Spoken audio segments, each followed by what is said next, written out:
এই শীতের সকালে দু রকমের চিতই পিঠে বাড়িতে বানিয়ে সবাইকে তাক লাগিয়ে দিন। একদম এরকম একটা ডিম চিতই আর একটা সবজি দিয়ে চিতই। তো পছন্দ মতো সবজি দিয়েই আপনারা করতে পারবেন। আতপ চাল আমি আগের দিন রাত্রেবেলা ভালো করে ভিজিয়ে রেখে দিয়েছিলাম। এবার পরের দিনে সকালে মোটামুটি 12 ঘন্টা ভিজলে আতপ চালটা খুব স্মুথ একটা পেস্ট হবে।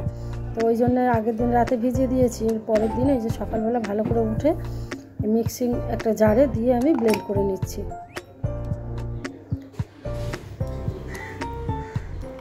ভালো করে আমি ব্লেন্ড করে নিলাম।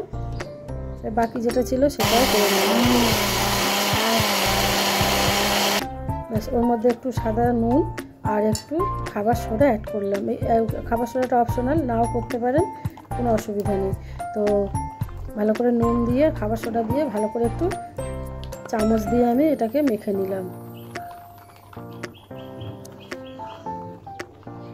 দেখে একটা কড়াই বসিয়ে দিয়েছি। কড়াটা একটুখানি বেশ ছোটো মতো নিলে চাপা দেওয়ার ব্যবস্থাও থাকবে। এরকম একটা বেশ ডাবু মতো কড়াইটা নিলে সব থেকে ভালো হয়, কিংবা মাটির পাত্রেও করতে পারেন। এরকম ছাঁচ পাওয়া যায় চিতই পিঠে, তার মধ্যেও করা যায়। তো 1.5 হাতা মতো আমি প্রথমবারে দিয়ে দিলাম।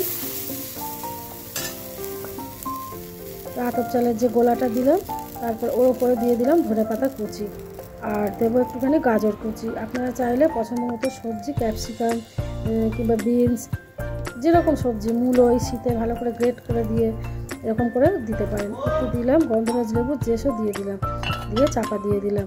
মোটামুটি 3-4 মিনিট মতো সময় লাগবে একটা করে হতে। এই যে আমার হয়ে গেছে, যে ঢাকনা তুলে দেখুন দেখাচ্ছি। তো আমার একটা চিতই পিঠে কিন্তু একদম রেডি হয়ে গেল। এই গরম গরম সকালবেলা এরকম ব্রেকফাস্টেও করে খেতে পারেন আপনারা, কিংবা শীতের রাতে আর কিছু লাগবে না, এরকম ভেজিটেবল দিয়ে আপনারা করে খেতে পারেন চিতই পিঠে। তো আর একটা আমি দেখাবো ডিম চিতই, সেটা কিভাবে করেছি আপনাদেরকে দেখাই। আবার সেম প্রসেসে একটুখানি গোলা দিয়ে দিলাম ওর মধ্যে, কড়াইয়ের মধ্যে। আর এর মধ্যে কিন্তু কোনো তেল কিচ্ছু লাগবে না, একদম অয়েল ফ্রি পিঠে এগুলো। দিয়ে দিলাম ওর মধ্যে একটা ডিম। এবার ডিমটাকে ভালো করে ফাটিয়ে একদম মাঝখানটাতে দেব। এটা কাঁচা অবস্থায়, চালের গোলাটা কাঁচা থাকবে তখনই দিতে হবে। বেশ, ডিমটা দিয়ে আবার 2 মিনিট বাদে আমি খুলে দেখাবো। একটু দিয়ে দেবো এর মধ্যে গন্ধরাজ লেবুর জেস, আরও তাহলে ফ্লেভারটা ভালো হবে আর খেতেও ভালো হবে।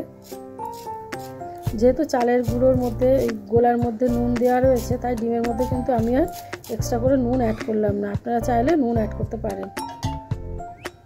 2-3 মিনিট বাদে আমার কিন্তু একদম রেডি হয়ে গেল ডিম চিতই। এইভাবে সকালে অথবা রাত্রেবেলা 2-3 রকম করে, শুধু প্লেন যা চিতই পিঠে না বানিয়ে 2-3 রকমভাবে এরকম করে চিতই পিঠে বানিয়ে এই শীতকালে কিন্তু আপনারা উপভোগ করতে পারবেন। একদম কি সুন্দর দেখতে হয়েছে দেখুন, শুধু মাঝখানে একটা মনে হচ্ছে যেন চাঁদ মামা। ভিডিওটা যদি ভালো লাগে আপনাদের, যারা ফেসবুক পেজ থেকে দেখছেন অবশ্যই পেজটাকে ফলো করে নেবেন আর বন্ধুদের সঙ্গে শেয়ার করে নেবেন। আজকের মতো টাটা।